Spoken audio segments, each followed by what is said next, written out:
इसलिए हे योगियों के भी गुरु, आप कृपा करके बताइए ऐसा वो कौन सा कार्य है जो म्रियमाण व्यक्ति को करना चाहिए। क्योंकि जिसके जीवन में केवल 7 दिन शेष हो, वह कौन सा साधन कर सकता है कि भवसागर से पार चला जाए। महाराज सुखदेव जी ने जब राजा परीक्षित के प्रश्न को सुना तो अंतर्मन से गदगद हो उठे।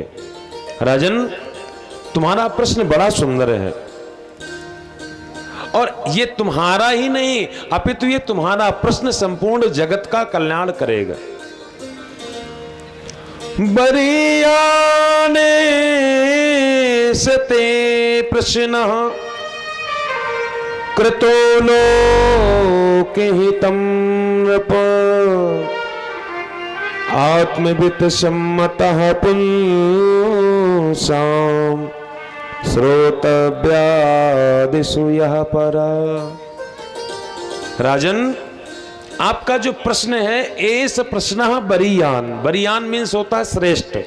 आपका प्रश्न बड़ा श्रेष्ठ है, बड़ा उत्तम है। इससे क्या होगा तो कृतो लोक हितम नृप, इस प्रश्न से संपूर्ण जगत का उपकार होगा, संपूर्ण जगत का कल्याण होगा। राजन, अच्छा ये बात अगर इस तरीके से समझें तो राजा परीक्षित ने हमारे जीवन में हमें अपने साथ साथ पूरे जगत के लिए एक उपहार दे दिया है कि अगर कभी भी जीवन में मृत्यु का भय सताए तो कुछ भी नहीं करना है, केवल भगवान की शरणागति ग्रहण करना है, केवल कथा की शरणागति ग्रहण करना है, किसी महापुरुष की शरणागति लेना है। और हमारी गड़बड़ी यही होती है। आज की आवाज बहुत फट रही है, आवाज फट बहुत रही है तुम्हारी आज। बोल भक्तवत्सल भगवान की जय हो। जय जय श्री राधे। ऐसा दुनिया में कौन सा प्राणी है जिसके जीवन में मृत्यु का भय न सताए। जो इस दुनिया में जन्म लेकर आया है उसको मरना निश्चित है, लेकिन अंतर सिर्फ इतना है हम में और महाराज परीक्षित में।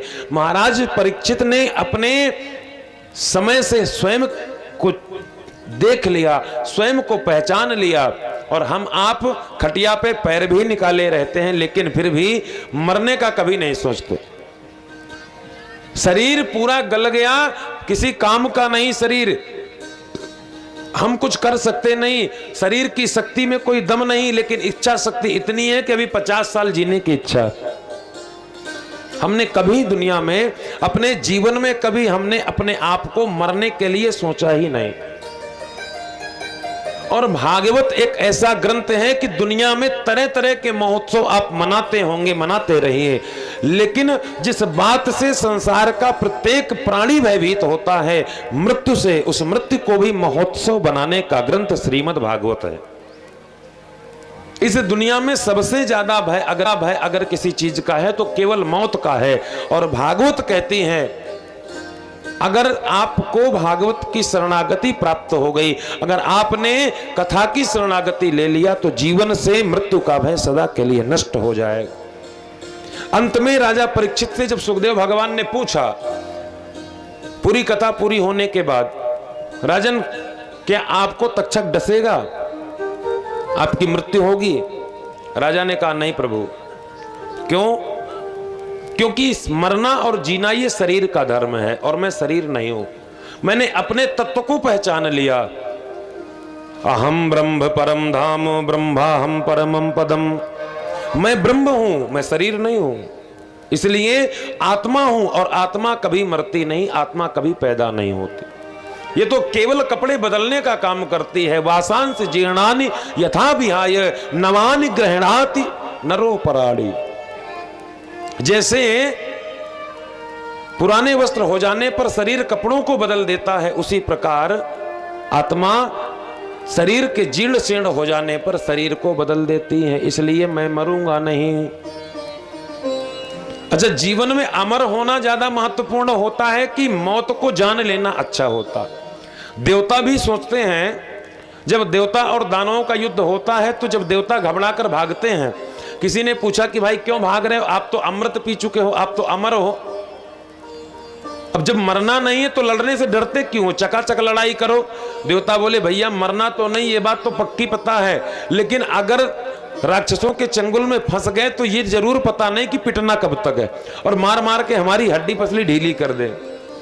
तो इसलिए अमरत्व से ज्यादा अभयत्व देता है श्रीमद् भागवत। स्वर्ग का अमृत पीकर हम अमृत प्राप्त करेंगे, लेकिन श्रीमद् भागवत को प्राप्त करके हम अभय हो जाएंगे। हमारे जीवन से मौत का भय खत्म हो जाएगा, मौत जैसी कोई व्यवस्था जीवन में होगी ही नहीं। भागवत को मुक्ति प्रदायक ग्रंथ कहते हैं। मुक्ति शब्द का मतलब क्या है? मरना कोई शरीर समाप्त होने के बाद का विषय मोक्ष नहीं है। मोक्ष तो जीते जी हो जाने का विषय है, जैसा राजा परीक्षित को हुआ। शरीर के धर्म से ऊपर उठ गए, गुरुदेव मेरा धर्म नहीं है, मैं मरता नहीं हूं, मैं तो चेतन तत्व हूं, मैं घटाकाश से निकलकर महाकाश में समा जाऊंगा, मैं मरूंगा कैसे? इसलिए बरीयाने सते प्रश्न